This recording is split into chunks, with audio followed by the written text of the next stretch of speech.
ताकि आप लोग वो मत करो, कोई नहीं करो आप लोग। ये सोच के कि वीडियो लंबी है, मेरे पास टाइम नहीं है, मुझे पता है बहुत टाइम है आप लोगों के पास, आप लोगों ने इंस्टा पे टाइम वेस्ट करना है, तो कुछ काम का सुन लो, ठीक है।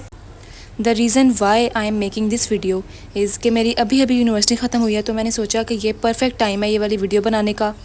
आप में से बहुत से स्टूडेंट्स जिनकी यूनिवर्सिटी शायद स्टार्ट होने वाली हो, कुछ की स्टार्ट हो गई होगी, आज मैं इस वीडियो में शेयर करूँगी अपनी मिस्टेक्स जो मैंने यूनिवर्सिटी में की, ताकि आप लोग वो मत करो, कोई नहीं करो आप लोग, ठीक है। और वो सारी बातें जो आप लोगों को ज़रूर पता होनी चाहिए यूनिवर्सिटी जाने से पहले या यूनिवर्सिटी के बिल्कुल स्टार्ट में, जो मुझे नहीं पता थी और काश मुझे वो पहले पता होता। तो आप लोग तो इस बारे में लकी हो कि आप लोगों को भी पता चल रही हैं बातें, ठीक है। ये सारी बातें सिर्फ सुननी नहीं है, इनको अपने दिमाग में बिठा लो। और ये कोई हवाई बातें नहीं हैं, ये सारी वो हैं जो एग्जैक्ट ऐसी ही आप लोगों को भी फेस करनी पड़ेंगी। ये वीडियो 20 मिनट की होगी तकरीबन, तो ये आपका पेशेंस लेवल टेस्ट करेगी। आपने सिर्फ ये सोच के कि वीडियो लंबी है, मेरे पास टाइम नहीं है, मुझे पता है बहुत टाइम है आप लोगों के पास, आप लोगों ने इंस्टा पे टाइम वेस्ट करना है, तो कुछ काम का सुन लो, ठीक है। मुझे कोशिश करो वीडियो पूरी देख के जाना, क्योंकि आप लोगों को इससे फ़ायदा होगा। तो बस अब स्टार्ट करते हैं। पहली बात है कि अपनी पर्सनैलिटी वैसे बनाओ जैसी आप चाहते हो कि आप वैसे हो, क्योंकि इधर सारे बच्चे आप लोगों के लिए नहीं है, किसी को नहीं पता कि आप कैसे हो, सिर्फ आपको पता है कि आप कैसे हो। जैसे हर बंदा चाहता है कि वो एक कॉन्फिडेंट इंसान हो, तो स्कूल में कॉलेज में तो हमें पता है ना कि हमारे दोस्तों को, हमारी क्लास को पता है कि हमारी नेचर कैसी है। तो अब हम अगर अचानक से कॉन्फिडेंट होकर सामने आए तो हमें शर्म आएगी या बच्चे हमारे बारे में पता नहीं क्या कहेंगे। तो यहाँ पे ऐसा कोई भी सीन नहीं है। अगर आप पहले दिन से ही अपने आप को वैसे ही शो कराओगे जैसे आप चाहते हो कि आप हो, तो सारे आपको वही समझेंगे। तो कोई मतलब लोगों की आपने फ़िक्र नहीं करनी। आप ये ना सोचो कि मैं तो इन नए बच्चों को जानता ही नहीं हूँ या जानती नहीं हूँ, क्योंकि ये तो अच्छी बात है कि आप उनको नहीं जानते। और वैसे भी आइंदा आने वाले सालों में आप उनको ऐसा जानोगे कि आप सोचोगे काश मैं इनको ना ही जानता। एक सबसे बड़ी बात जो जहन में आती है कि यूनिवर्सिटी जाएंगे तो हमारी रैगिंग होगी। सुना होता है ना, मूवीज़ में देखा होता है और बच्चों से सुना भी होता है कि रैगिंग होती है, ये होता है, वो होता है। तो पता नहीं एक अजीब सा डर होता है, सारे बच्चे डर रहे होते हैं पहले दिन के, पता नहीं कोई पकड़ ही ना दे सीनियर आके। तो वैसे जो मेरी यूनिवर्सिटी थी उसमें तो ऐसा रैगिंग वाला कोई सीन नहीं था। हमारे प्रिंसिपल ने सबको मना किया था सीनियर्स को कि अगर किसी ने रैगिंग की तो उसको फ़ाइन होगा, तो इसलिए हमारा तो ऐसा कोई सीन नहीं था। लेकिन मेडिकल कॉलेजेस में और बाकी कॉलेजेस में ऐसी रैगिंग होती है। इसको टैकल करने का यही है कि आपने जाके शौक़ी नहीं होना कि जो करना कर लो, मैं तो कुछ नहीं करूँगा। वो अगर आपसे पैसे मांग रहे हैं थोड़े से, या अगर आपको कुछ कह रहे हैं कि कुछ गाना गा के सुना दो या कुछ कर दो, तो आप सुना दो, उसको एज अ फ़न लो, उसको अपनी इज़्ज़त पे बात लेने की ज़रूरत नहीं है। क्योंकि अगर आपने पहले दिन ही दुश्मनी कर ली ऐसे कि मैंने नहीं करना, अगर आपने अपनी इमेज अजीब सी नेगेटिव से बना ली, तो फिर बाकी सीनियर्स आपको और तंग करेंगे। जो सुना हुआ ना कि जो डरता है उसे और डराओ, या जो बंदा तंग होता है ना किसी चीज़ से, तो हम भी उसको ज़्यादा तंग करते हैं। तो अगर आप वो काम फ़ौरन कर दोगे, मतलब अगर वो काम बाकी सेंसिबल है, जैसे गाना गा दो, पैसे दे दो थोड़े से, या उस बंदे को फ़लाँ बंदे को ये क्या क्या हो, तो ये बातें ठीक है। ये वाला पॉइंट तो बहुत ज़्यादा इंपॉर्टेंट है। आपने अपने दोस्त अक्लमंदी से चूज़ करके बनाने हैं। जाते ही आप लोगों ने दोस्तियाँ नहीं कर लेनी। जैसे पहला दिन है आप लोगों का और आप किसी ग्रुप के साथ बैठे हो या बच्चों के साथ बैठे हो, तो आपने ये नहीं सोचना कि बस यही है मेरी दोस्त और रोज़ मैं इसी के साथ बैठूँगी। आपने रोज़ स्टार्टिंग वाला 1-2 हफ़्ता तो आपने रोज़ बच्चे चेंज कर करके बैठना है। आपने कोशिश करनी है कि कल आप जिसके साथ बैठे थे आज आप उसके साथ ना बैठो, आप डिफरेंट बच्चों के साथ बैठो, ताकि आपको पता चले कि हर बच्चे की नेचर कैसी है। और सबसे पहली बात, दोस्ती करने से पहले आपको अपनी नेचर पता होनी चाहिए कि आप कैसे हो, आप शाय हो, आपको किस तरह के लोग पसंद हैं। जैसे अगर आप एडवेंचरस नहीं हो तो आपको ऐसे दोस्त पसंद आएंगे ना जो आपके जैसे हों। तो आपने अपनी पर्सनैलिटी को देखते हुए अपनी दोस्त बनाने हैं, ठीक है। और आपने गलत दोस्तों में नहीं पड़ना, वरना इसका बहुत बुरा असर होगा आपकी पर्सनैलिटी पे। जैसे आगे पर्सनैलिटी है वैसे ही आप लोगों से दोस्ती करें। ज़बरदस्ती अपने आप को दूसरों में फ़िट करने की आपने कोशिश बिल्कुल नहीं करनी। जैसे कुछ लोग होते हैं उनको बाहर घूमने का, बाहर खाना खाने का बहुत शौक़ होता है, और सपोज़ करो कि आप ऐसे हो कि आपको इतना नहीं शौक़, ना आपको घर से परमिशन मिल रही है कि आप रोज़ बाहर जा सको या हफ़्ते में 2-3 दफ़ा भी बाहर जा सको, तो आपने अपनी एक बाउंड्री सेट करनी है। अगर आपका ग्रुप सर्कल है जिसमें आधे लोग बाहर जाना बहुत पसंद करते हैं और आप वैसे नहीं हो, तो आपने उनसे दोस्ती तोड़नी नहीं है। आपने अपनी एक बाउंड्री सेट करनी है कि मैं रोज़ नहीं जा सकती, लेकिन मैं कभी कभी जा सकती हूँ या जा सकता हूँ। तो आपने अपनी एक हेल्दी बाउंड्री आपने बनानी है, और अपनी दोस्ती को और अपनी मतलब बाउंड्रीज़ को आपने मेंटेन करना है। और एक और बात कि आपने, अगर आपकी क्लास में से किसी से भी बात हो रही है ना मैसेज पे, तो आपने अपने दोस्तों को नहीं बताना, ठीक है। जैसे अगर आपने किसी बंदे से काम लिया है या जो भी बात है ना, आपने अपनी पर्सनल बातें यूनिवर्सिटी के दोस्तों को नहीं बतानी। अपनी पर्सनल से मुराद है कि जो आपकी ज़ात से मुतल्लिक़ है, कि आपकी किससे बात हुई, फ़लाँ ने आपको क्या कहा, ठीक है, ये आपने नहीं बताना एक दूसरे को, क्योंकि एक तो इससे आपकी बातें बहुत आगे तक जा सकती हैं। आपको पता भी नहीं होगा कि अगला बच्चा आपकी बात कहाँ कहाँ कर रहा है और बाकी बच्चों में आपकी क्या इमेज बन रही है। ठीक है, तो कोशिश करनी है, जो हमारे अंदर चुल होती है ना कि हम हर चीज़ बता दें अगले को, वो आपने कंट्रोल करनी है। और कोशिश करें कि आपकी पर्सनैलिटी, आपकी एक बाउंड्री ऐसे सेट हो अपने दोस्तों के साथ भी कि वो आपको किसी के नाम से छेड़े मत। ठीक है, अगर कोई आपको स्टार्टिंग में किसी के नाम से छेड़ आए तो आपने उसको पहले ही बता देना सीरियस होकर कि यार मुझे नहीं पसंद, मुझे ना छेड़ा करो, या मेरे साथ ऐसी बात ना किया करो। ठीक है, पहले दिन ही कह दोगे ना तो ये आपके लिए बहुत ज़हनी सुकून का बाइस बनेगा। ठीक है, तो इसको आपने ज़रूर कंसीडर करना है। Just be your self, vibes don't lie. अगर आपको कुछ ऑफ लग रहा है ना तो ज़रूर वहाँ पे कोई मसला है और आपने अपनी वाइब को ट्रस्ट ज़रूर करना है। और इसके बाद है, आपने अपनी समर ब्रेक्स ज़ाया नहीं करनी। जैसे अगर आपकी कोई 4 साल की डिग्री है ना, तो अगर आपकी पहले साल में ही कोई समर ब्रेक आई है ना, तो आपने ये नहीं सोचना ये तो मेरी पहली छुट्टियाँ हैं, इनको तो मैं पूरा घर में ही गुजारूंगा। आपने इस तरह की गलती नहीं करनी। आपको उस वक्त तो बहुत मज़ा आएगा, लेकिन आपको बाद में ये फील ज़रूर होगा। आप जो भी डिग्री कर रहे हो ना, आप उसको एक्सप्लोर करो। अगर आपकी कोई कंप्यूटर साइंस, IT या सॉफ्टवेयर इंजीनियरिंग या डाटा साइंस, कुछ इस तरह की फील्ड है ना टेक्निकल, तो आप उसके मेन सब्जेक्ट्स को ना यूट्यूब से देखना शुरू करो, और आपका ताकि इंटरेस्ट बने और आपको पता हो कि आप आगे क्या पढ़ने वाले हो। या आप छुट्टियों में कोई ना कोई कोर्स ज़रूर करो। जैसे मैंने ना अपनी पहली समर ब्रेक ये सोच कर ज़ाया कर दी, तो मेरी पहली छुट्टियां मैं अगले साल करूँगी, और अगले साल से मुझे छुट्टियां ही नहीं हुई। तो मुझे इतना रिग्रेट हुआ कि मैंने पहली वाली छुट्टियाँ अपनी क्यों ज़ाया की थी। और अगर आपकी कोई ऐसी टेक्निकल स्किल नहीं है तो इसके अलावा भी काफ़ी आप चीज़ें सीख सकते हो। जैसे कुकिंग कोर्सेज़ होते हैं, बेसिक कंप्यूटर कोर्सेज़ होते हैं, इंटीरियर डिज़ाइनिंग, इतने कोर्सेज़ हैं जो आप लोग सीख के पैसे कमा सकते हो छुट्टियों में। अगर आप लोग स्टूडेंट हो तो अपना खुद खर्चा उठा सकते हो। बस मेन बात है कि आपने फ्री नहीं बैठना, क्योंकि खाली दिमाग शैतान का घर। ठीक है, तो आपने कोशिश करनी है कि आप कुछ ना कुछ सीखो और आपका टाइम भी अच्छी जगह इन्वेस्ट हो। वरना क्या पूरा दिन आप क्या करो, सो के उठो, लेट नाश्ता करो, पूरा दिन फ़ोन यूज़, कितना ही फ़ोन यूज़, बंदा फ़ोन यूज़ कर के भी थक जाता है। यूनिवर्सिटीज़ में ना डिफरेंट सोसाइटीज़ होती हैं, तो आपने कोशिश करनी है आप किसी ना किसी सोसाइटी को ज़रूर ज्वाइन करो, उनको एक्सप्लोर करो। जैसे डिफरेंट सोसाइटीज़ हैं, जैसे मीडिया सोसाइटी और लिटरेरी सोसाइटी, और भी काफ़ी ऐसी सोसाइटी हैं। आप देखो कि आपका इंटरेस्ट कहाँ पे बिल्ड हो रहा है। ठीक है, तो अगर आपको डर लगता है ना इंटरव्यू देने से, या अगर आप सोशल एंग्जाइटी आपको, फिर तो ये आपके लिए बहुत अच्छा मौका है कि आप उसको ज़रूर ख़त्म करो जाके, और आप जाओ इंटरव्यू दो। डिफरेंट लोगों से इंटरेक्शन होगा आपको बहुत कुछ सीखने को मिलेगा। सीनियर्स के साथ भी आपका राब्ता इस तरह बढ़ेगा। ठीक है, मेरी गलती थी कि मैंने कोई भी सोसाइटी ज्वाइन नहीं की। मुझे लगा क्या फ़ायदा है, मैं क्यों टाइम वेस्ट करूँ अपना। लेकिन अब मुझे रिग्रेट होता है कि मैं मीडिया सोसाइटी ज्वाइन कर सकती थी, क्योंकि मुझे फ़ोटोग्राफी का, एडिटिंग का, वीडियोग्राफी का बहुत ज़्यादा शौक़ है। तो मैंने पता नहीं क्यों, मतलब मैंने गौर ही नहीं किया कि मैं भी कोई सोसाइटी ज्वाइन करूँ, क्योंकि मैंने गौर किया कि मेरी क्लास के जो बच्चे सोसाइटीज़ में इन थे उनके मार्क्स भी उतने ही आ रहे थे, और मैं किसी सोसाइटी में इन नहीं थी लेकिन मेरे मार्क्स भी उतने ही थे। तो मैंने ये अंदाज़ा लगाया कि मार्क्स उतने ही आएंगे जितने आपके आने हैं, लेकिन आप अपने आप को एक्स्ट्रा चीज़ों से, एक्स्ट्रा इवेंट्स से अपने आप को साइड पे मत करो। यूनिवर्सिटी के टीचर्स बस एवी थोड़ा सा पढ़ा के चले जाते हैं। करना आपने खुद ही है सारा। जिस तरह हमें स्कूल कॉलेजेस में आदत होती है ना कि टीचर हमें हर चीज़ कराएंगे और हमें पता होगा कि ये बुक है और यहाँ से ही काम आएगा, लेकिन यूनिवर्सिटी में इस तरह की पढ़ाई ज़रा भी नहीं है। तो कुछ टीचर्स तो बस इस तरह होंगे कि सामने आके ना वो स्लाइड्स खोलेंगे और आपको बस वो पढ़ा के चले जाएंगे, बल्कि उन टॉपिक्स के नाम बता के चले जाएंगे जो वहाँ लिखे होंगे, और बाकी करना आपने खुद ही है। ठीक है, वो पढ़ाई फुल अलग होती है जो क्लास में करते हैं, और जो इंडस्ट्री में आपने काम करना है वो फुल अलग पढ़ाई है। तो यूनिवर्सिटी मेनली आपको सिर्फ थ्योरी पढ़ाएगी और प्रैक्टिकल काम आपको खुद करना है।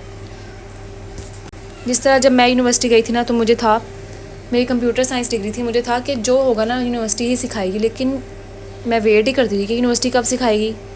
ना वो वक्त आया कि जब यूनिवर्सिटी कुछ सिखाती। बस यूनिवर्सिटी ने ये सिखाया कि आपने जो सीखना है आपने खुद सीखना है। जैसे अगर आप फर्स्ट सेमेस्टर में हो और आपकी समर ब्रेक्स आई हैं, तो 3 महीने या 2 महीने की छुट्टियाँ कोई आम बात नहीं है। 2 महीने पूरे आपने एक्सप्लोर करना है। आपने सेमेस्टर शेड्यूल, स्केड्यूल जो भी है, आपने देखना है कि उसमें कौन कौन से आगे सब्जेक्ट्स हैं, तो आपको उनका पता हो कि ये क्या सब्जेक्ट है, इसमें क्या चीज़ें हैं। ठीक है, ताकि आपको नो हाउ पहले ही हो। सेल्फ़ लर्निंग बहुत ज़्यादा इंपॉर्टेंट है। और यूट्यूब आप, मतलब आपकी डिग्री जो है ना वो यूट्यूब से ही होगी। सिर्फ यूनिवर्सिटी का नाम आएगा कि भाई इस यूनिवर्सिटी से आपने फ़लाँ डिग्री की है, लेकिन जो सीखोगे ना आप यूट्यूब से ही सीखोगे। इस तरह मैं बताती हूँ। मैं फ़र्स्ट सेमेस्टर में थी, मैं ना, मेरा बैकग्राउंड था प्री मेडिकल, उसके बाद मैं कंप्यूटर साइंस में आ गई यूनिवर्सिटी में, ठीक है। तो अब प्री मेडिकल में तो यही होता है ना कि बस रट्टा मारना होता है आपने बुक से, जो बुक में लिखा है बायो की वही आपने करना है। जब मैं यूनिवर्सिटी में आई तो मुझे पता ही नहीं था कि यूट्यूब से भी पढ़ते हैं। मैंने यूट्यूब हमेशा ड्रामों मूवीज़ के लिए यूज़ किया था। तो पहला सेमेस्टर गुजरा, मैं भी कहूँ कि मिस थोड़ा सा पढ़ा के चली जाती हैं, और जब कोई क्विज़ आता है या कोई असाइनमेंट आती है तो बाकी बच्चे कर लेते हैं, मुझे क्यों नहीं समझ आ रहा। तो मुझे था कि ये डिग्री मेरे लिए बनी नहीं है। तो मुझे सेकंड या थर्ड सेमेस्टर में जाके अक्ल आई कि मिस ने थोड़ा सा बताना है आपको, आपने मेन काम यूट्यूब से करना है, आपने प्रैक्टिस यूट्यूब से ही करनी है सवाल देख के। इतना लेट मुझे समझ आया, आज से 4 साल पहले की बात बता रही हूँ। तो आजकल तो यूट्यूब बहुत ज़्यादा इन है, आपने वहाँ से ही पढ़ना है। आपने कोशिश करनी है कि आप यूट्यूब को अपना दोस्त बना लो। 99% काम आपका यूट्यूब से ही हल हो जाएगा। अगर आपका इरादा है कि आपने BS के बाद आगे MS करने बाहर जाना है या आपने बाहर की यूनिवर्सिटी जाना है, तो आपको पहले ही पता होना चाहिए, टाइम से पहले ही। आपने 8 सेमेस्टर का वेट नहीं करना कि आप 8 सेमेस्टर में जाओ और जाके आप फिर स्कॉलरशिप्स को ढूंढना शुरू करो, पता लगे आपको कि कौन कौन सी स्कॉलरशिप्स हैं। आपने कोशिश करनी है कि स्टार्ट से ही आप अपने तौर पे सर्च करते रहो, फिर आपको आहिस्ता आहिस्ता 4 सालों में पता लग जाएगा कि किस यूनिवर्सिटी या किस मुल्क की यूनिवर्सिटी की क्या रिक्वायरमेंट्स हैं, या कौन सी यूनिवर्सिटी कब अपने एडमिशन ओपन करी है। आपको सब इस तरह पता चल जाएगा। आपने दूसरों पर रिलाई नहीं करना कि कोई आपको बताएगा तो ही आपको पता चलेगा। आपने अपना काम खुद करना है, और टाइमली आपने स्कॉलरशिप्स की इन्फॉर्मेशन अपने पास रखनी है, क्योंकि जो अच्छी यूनिवर्सिटीज़ है ना, वो अपना एडमिशन बहुत पहले बंद कर देती है। तो इससे बेहतर है कि मतलब अगर आपको लेट पता चले तो इससे बेहतर है कि आपको पहले ही पता हो कि क्या यूनिवर्सिटी किस तरीके से चल रही है। और बाहर जाने के लिए आपको आइल्स की भी ज़रूरत है। अब आइल्स क्या है, जिनको नहीं पता बता दूं कि वो एक इंग्लिश टेस्ट है जो आपको बाहर जाने के लिए ज़रूर चाहिए, ठीक है। तो हमने बचपन से हम सब ने इंग्लिश मीडियम स्कूल से ही पढ़ा, लेकिन हमें इंग्लिश जहाँ बोलने की बात आती है वहाँ हम सब की बस हो जाती है, क्योंकि हमने कभी किसी के साथ बोल के प्रैक्टिस ही नहीं की। हमें इंग्लिश लिखनी आ जाती है, समझ आ जाती है, सारी सुन के भी समझ आ जाती है, लेकिन जब खुद बोलने की बारी आती है ना, तो हमें हमेशा मुश्किल होती है। तो इसलिए आपने आइल्स की तैयारी स्टार्ट से ही आपने कोशिश करनी है कि आप लिसनिंग, स्पीकिंग, रीडिंग, राइटिंग, आप इस चीज़ों पे फोकस करो। और आइल्स की तैयारी आप अपने 5th या 6th सेमेस्टर में शुरू कर दो अगर आपने बाहर जाना है, क्योंकि काम और तैयारी वही अच्छी है जो आप वक्त से पहले करके रखो। Failure is a part of journey. हमारी सोसाइटी का सबसे एक बड़ा अलमिया ये है कि हमें नर्सरी क्लास से ही ना यही सिखाया कि फ़ेल नहीं होना। जैसे टेस्ट में या किसी क्विज़ में फ़ेल नहीं होना, क्यों? फ़ेल का क्या मतलब? फ़ेल का मतलब ये नहीं है कि इंसान अपनी ज़िंदगी में ही फ़ेल हो गया। फ़ेल का मतलब है कि एक अटैम्प्ट की जो कि नहीं सही हुई तो कोई बात नहीं, हम दोबारा कर लेंगे।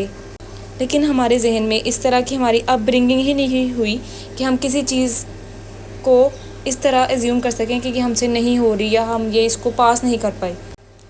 जैसे स्कूल कॉलेजेस में हम बहुत होते हैं कि हमारा एक नंबर भी ना कटे, एक नंबर कट गया तो जान पे आ जाती है कि क्यों हमारे 100 में से 99 मार्क्स क्यों आए, हमारे 100 क्यों नहीं आए, ठीक है। तो अब ये वाला माइंडसेट अगर आप यूनिवर्सिटी में लेके आओगे ना, तो देखो इतने क्विज़ेस होते हैं और सारे क्विज़ अच्छे नहीं होते। जिस तरह मैं एक बात बताऊँ, इतनी फ़नी बात है, फर्स्ट सेमेस्टर में ना मुझे पता चला कि 4 GPA वाला सिस्टम है। यहाँ पे कुछ GPA करके कुछ कैलकुलेशन होगी, ठीक है। तो मिस ने हमें बताया पहले दिन कि आपके अगर 100 में से 85 मार्क्स आएंगे ना तो आपका 4 GPA होगा। तो मैंने सोचा 100 में से 85, इतने तो मेरे कभी भी नहीं आए, मेरे हमेशा 98 99 आए हैं। तो 85, इतना दूर जाके ये लोग 4 GPA रखा हुआ, वाह, फिर तो हर बच्चे का 4 GPA आएगा, मेरा तो हर सब्जेक्ट में 4 GPA आएगा, टेंशन लेने वाली क्या बात है। फिर आहिस्ता आहिस्ता जब क्विज़ होते गए तो मैंने बताया था ना कि मुझे पहले पढ़ने का तरीका नहीं आ रहा था कि कैसे पढ़ते हैं। तो मेरे इतने गंदे मार्क्स सारे क्विज़ में, और मुझे इतना स्ट्रेस कि ये क्या हो रहा है मेरे साथ। मैं तो ऐसी नालायक नहीं थी, मैंने अपने आप को नालायक समझना शुरू कर दिया। तो खैर 4 GPA इस तरह कैलकुलेट होता है एक सब्जेक्ट का। जैसे मिड टर्म का पेपर होगा ना तो उसके 35 मार्क्स होंगे, और फाइनल टर्म का पेपर होगा तो उसके 40 मार्क्स होंगे, तो ये बने टोटल 75। और बाद में जो बाकी 25 मार्क्स हैं ना, वो आपके सेशनल मार्क्स, जैसे उसमें क्विज़ेज़ के मार्क्स शामिल होंगे, असाइनमेंट्स जो होंगी उनके मार्क्स शामिल होंगे। तो इस तरह ना आपका टोटल 100 मार्क्स बन जाता है। और ना मेरा 8th सेमेस्टर में, ये एक पर्सनल बात है लेकिन मैं बता देती हूँ, एक ना मेरा एक सब्जेक्ट था 8th सेमेस्टर में, मुझे ना मेरी उसमें बहुत गंदे मार्क्स आ रहे थे। मतलब मेरी तैयारी बहुत अच्छी थी लेकिन पेपर वैसा आया ही नहीं, और ना मैं वैसा अटैम्प्ट कर पाई। मेरे इतने गंदे मार्क्स आए कि मुझे टेंशन हो गई कि इसमें तो मैं फ़ेल हो जाऊँगी। तो अल्लाह अल्लाह करके जब मैं फ़ाइनल पेपर में बैठी तो वो फ़ाइनल का पेपर इतना घटिया आ गया कि मुझे इतना गुस्सा आ रहा था कि सर ने ये हमें क्यों नहीं पढ़ाया, हमें ऐसे तो सर ने एक सवाल की प्रैक्टिस नहीं करवाई, क्लास में कुछ और पढ़ाया और पेपर में कुछ और पढ़ाया। तो मतलब मेरी तैयारी वाकई ही अपनी तरफ से 100% करके मैं गई थी, लेकिन वो सवाल ऐसे थे कि सॉल्व करने वाले या पता नहीं लॉजिकल थिंकिंग बहुत एक्स्ट्रा थी उसमें, तो मुझसे ना वो नहीं हो पाया। तो मैं पेपर के दौरान बैठ के सोच रही कि अगर मेरा ये वाला सब्जेक्ट फ़ेल हो गया तो आगे क्या क्या होगा। मुझे ना फैमिली की तरफ से कभी भी ऐसा, पेरेंट्स की तरफ से प्रेशर नहीं आया कि आपने ज़रूर ही पास होना है। मतलब अगर मैं फ़ेल भी, उन्होंने ये पूरी ऑप्शन दी हुई थी कि अगर आपको कुछ हो रहा है ना इस तरह का, आप फ़ेल हो रहे हो, तो आपने टेंशन नहीं लेनी, दोबारा दे देना। लेकिन मेरी पूरी ज़िंदगी में आज तक ऐसा कोई मौका नहीं आया कि मैं फ़ेल हुई हूँ, ठीक है। तो पहला टाइम था मेरा, तो मुझे भी भाई वही स्ट्रेस के पहली बार मैं क्या होगा, घर में क्या मुँह दिखाऊँगी, ये वो। तो ना मैं सोच रही, फिर मैंने अपने आप को सोचा कि एक तरफ तो मैं ये सोच सकती हूँ ना कि अगर मैं फ़ेल हो गई तो ये हो जाएगा, लोग क्या कहेंगे, पेरेंट्स क्या सोचेंगे कि कभी फ़ेल नहीं हुई लेकिन आखिरी सेमेस्टर में आकर फ़ेल हो गई है। फिर मैंने एक तरफ ये सोचा कि अगर मेरा फ़ेल हो गया तो मेंटल स्ट्रेस लेने से क्या होगा, कुछ भी नहीं। तो सिर्फ इसका यही हल है कि मैं अभी पेपर फ़िलहाल दूँ, उसके बाद देखूँ, दुआएं करूँ कि यार बस पास हो जाऊँ किसी तरह, और अगर फ़ेल हो भी जाता है तो दोबारा दे दूँगी। इस और क्या ऑप्शन है, मतलब दोबारा दे दूँगी, इसमें कुछ भी हो जाए ना, कुछ नहीं होता। मैं ये बैठ के सोच रही थी कि अगर मैं फ़ेल हुई ना तो मैं एक व्लॉग बनाऊँगी, लोगों को मोटिवेट करूँगी कि अगर आप फ़ेल हो जाओ ना तो इसमें कोई बड़ी बात नहीं होती, क्योंकि क्या पता मेरी तरह की सिचुएशन बाकी लोगों पे भी गुजरी हो और वो फ़ेल होने से डरते हों। मैंने पूरा प्लान कर लिया कि मैं वीडियो बनाऊँगी, उसका कंटेंट ये होगा। सोचो क्लास में बैठ के मेरे सामने पेपर पड़ा है और मैं ये सोच रही हूँ। तो जहन में सारी स्क्रिप्ट सोचने के बाद मुझे फिर होश आया कि ओह शिट, मैं तो क्लास में हूँ। फिर मैंने पेपर किया पूरा और मैं उसमें इवेंचुअली पास हो ही गई, लेकिन एग्जैक्ट उसी नंबरों से पास हुई जितने पे बंदा पास होता है, ठीक है। मतलब मुझे इस चीज़ की बहुत खुशी हुई कि शुक्र है, गुजर तो गया, जैसा मर्जी गुजरा, मुझे दोबारा नहीं आना पड़ेगा। लेकिन मैं ये बता रही हूँ कि आपने फेलियर को सर पे सवार नहीं करना। अगर हो गया तो क्या हो गया, अब क्या कर सकते हो, अब दोबारा दे देना, बस यही हल है।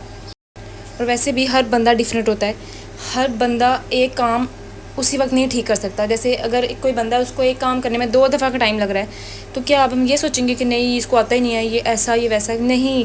हर बंदे की टाइमिंग डिफरेंट होती है, उसका हर बंदे का एक वक्त होता है, अपना वक्त ज़रूर आएगा।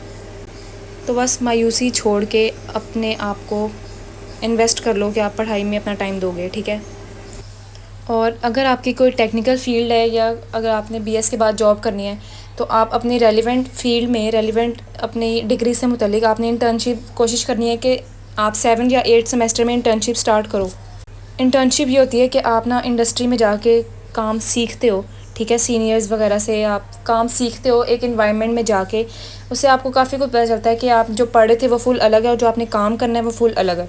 तो इस तरह आप लोगों को कॉन्फिडेंस भी आएगा कि आप सोशल इंटरेक्शन करोगे लोगों से, ठीक है। तो कोशिश करनी है कि 7 या 8 सेमेस्टर में आप इंटर्नशिप ज़रूर करो। और मेरी ये भी एक मिस्टेक थी कि मैंने इंटर्नशिप के लिए टाइम नहीं निकाला। तो अब डिग्री हो गई है मेरी और मुझे उसके बाद ना थोड़ी सी मुश्किल हो रही है कि इंटर्नशिप कैसे करूँ, ये वो, ठीक है। तो इस कोशिश करनी है आप लोग इस तरह के फ़ेज़ में ना आओ, तो ठीक है, इसको नोट कर लो कि इंटर्नशिप ज़रूरी है। Studies are important, I am sorry, लेकिन ये एक बात है जो कि कोई इसको डिनाई नहीं कर सकता। लेकिन आपने सुना होगा यूनिवर्सिटी से पहले कि जैसे हम कहते थे कि एफएससी कर लो उसके बाद मज़े मज़े, ऐसा कुछ भी नहीं है, ऐसा सिर्फ एक झूठ था। स्कूल, मैं तो कहती हूँ कि मज़ा सिर्फ तब तक था जब तक हम 8 क्लास में थे, क्योंकि उसके बाद से बोर्ड सिस्टम स्टार्ट हुआ, फ़लाँ सिस्टम स्टार्ट हुआ और पता नहीं क्या कुछ। हमने मूवीज़ में देखा होता ना कि यूनिवर्सिटी जाके जैसे हम सिर्फ छोटा सा हमारे पास बैग होगा, हम आएंगे, बंक करेंगे, दोस्तों के साथ फिरेंगे, मज़ा करेंगे, घूमेंगे फिरेंगे, नाचेंगे गाएंगे और बस ऐसे यूनिवर्सिटी ख़त्म हो जाएगी और मार्क्स ही मैटर नहीं करते। लेकिन ऐसा नहीं है, मार्क्स मैटर करते हैं। जिस बंदे ने आपको कह दिया ना यूनिवर्सिटी में साथ साथ नहीं पढ़ते, यूनिवर्सिटी में सिर्फ मतलब मार्क्स मैटर नहीं करते, तो वो आपका सबसे बड़ा दुश्मन है, वो आपसे झूठ बोल रहा है। आपने रोज़ का काम रोज़ करना है। ये यूनिवर्सिटी भी आपने स्कूल ही समझनी है, आपने इसको नेगेटिव नहीं लेना कि ये क्या बात हुई, यूनिवर्सिटी भी स्कूल जैसी ही है, क्योंकि यूनिवर्सिटी स्कूल ही है। हम अभी भी स्टूडेंट हैं, हमारा कोई दर्जा बुलंद नहीं हो गया, हम अभी भी स्टूडेंट हैं। और स्टूडेंट ऐसा ही होता है कि जो रोज़ का काम रोज़ करता है। लेकिन सिर्फ आपने किताबी कीड़ा बन के नहीं बैठना, क्योंकि यही मौका है यूनिवर्सिटी का जब आपको काफ़ी ज़्यादा एक्सपीरियंस करने का, काफ़ी ज़्यादा चीज़ें एक्सपीरियंस करने का मौका मिलेगा। डिफरेंट लोग होंगे, ठीक है, और पता नहीं कोई कहाँ से आया होगा, कोई कहीं से आया होगा। तो इस तरह आपने ना अपनी पढ़ाई के साथ साथ अपनी सोशल लाइफ भी मैनेज करनी है। जैसे अगर कोई इवेंट है ना तो आपने उसे मिस नहीं करना। कोशिश करनी है कि आप अपनी पढ़ाई को इस तरह मैनेज करो कि आप पढ़ाई पहले करके रख लो इवेंट से, ताकि आप वो इवेंट इंजॉय कर सको। ठीक है। यूनिवर्सिटी में भी आके इवेंट नहीं छोड़ने, ठीक है। मुझे वो बच्चे इतने जहर लगते हैं जो सॉरी टू से, लेकिन काफ़ी बच्चे होते हैं जिनको परमिशन का इशू होता है, लेकिन कुछ बच्चे ऐसे होते हैं जो खुद ही नहीं चाहते कहीं जाना। जैसे स्कूल में तो चलो ठीक है, बच्चे छोटे थे नहीं गए, कॉलेज में चलो छोड़ो, लेकिन यूनिवर्सिटी में आके जो बच्चे इवेंट छोड़ते हैं ना, जैसे क्लास गैदरिंग हो गई जो छोड़ते हैं, ऐसे क्यों करते हैं बच्चे, मुझे आज तक समझ नहीं आई। या तो वो बहुत ही ज़्यादा इनसिक्योर हैं अपने बारे में, या पता नहीं क्या। जैसे अगर कोई क्लास डिनर आ रहा है तो आप ज़रूर उसको ज्वाइन करो, अगर कोई क्लास का कोई फंक्शन आ रहा है आप उसको ज़रूर ज्वाइन करो। अब जैसे ट्रिप्स हैं जो 3 डेज़ या 5 डेज़ के होते हैं, चलो वो तो काफ़ी बच्चों को परमिशन नहीं मिलती, वो चलो मानने में आता भी है, लेकिन जो छोटे छोटे इवेंट्स 1 डे के इवेंट हैं वो तो ना आप लोग छोड़ो। अपनी मेमोरीज़ बनाओ जितनी बना सकते हो, क्योंकि इसके बाद BS के बाद पता नहीं कोई कहीं चला जाएगा, किसी की शादी हो जाएगी, तो यही मेमोरीज़ हैं जो आपको बाद में याद आएंगी। तो आपकी ऐसे नहीं होना चाहिए कि आपकी कोई मेमोरी ही नहीं है और आपने यूनिवर्सिटी भी पास कर ली है।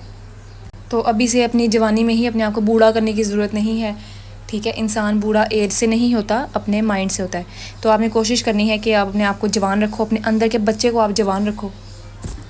और इस तरह का बच्चा भी नहीं आपने बनना, स्टूडेंट मतलब इस तरह का स्टूडेंट भी नहीं आपने बनना कि आप पहले तो आप पढ़ो ना, लेकिन जैसे ही मार्क्स आए तो आप टीचर्स के पीछे फिरते रहोगे, प्लीज़ मार्क्स बढ़ा दें, प्लीज़ मार्क्स बढ़ा दें। इस तरह नहीं करना, कोशिश करो अच्छा पढ़ो, और जितना पढ़ोगे ना उतने मार्क्स आ जाएंगे आपके। और आप लोगों ने एक और बात, अपने टीचर से आप लोगों ने बना के रखनी है। अब टीचरों से बना के रखने का मतलब ये नहीं है कि आप हर वक्त उनके आसपास ही फिरो, उनकी रोज़ तारीफ़ें करो, ऐसे नहीं करना।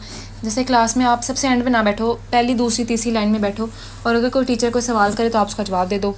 ओवर एफिशिएंट भी नहीं बनना, ठीक है। और अगर कुछ आपको नहीं समझ आ रहा तो आप पूछ लो, और रिस्पेक्ट करो टीचर्स की। अगर टीचर आपको किसी बात पर डांट भी रहे हैं तो चुप करके सुन लो आप, ठीक है। तो इस तरह का मैं कह रही हूँ, टीचर से बना के रखनी है, बदतमीज़ी नहीं करनी। और अगर तो आप वीडियो में इस पॉइंट तक आ गए हो ना, तो भाई हिम्मत है आप लोगों को, आपने अपनी ज़िंदगी के 21 मिनट्स निकाले और आप लोगों ने ये बात नहीं सुनी। तो बस यही था, इन सबको माइंड में रखना अपना। और अब अल्लाह हाफिज़।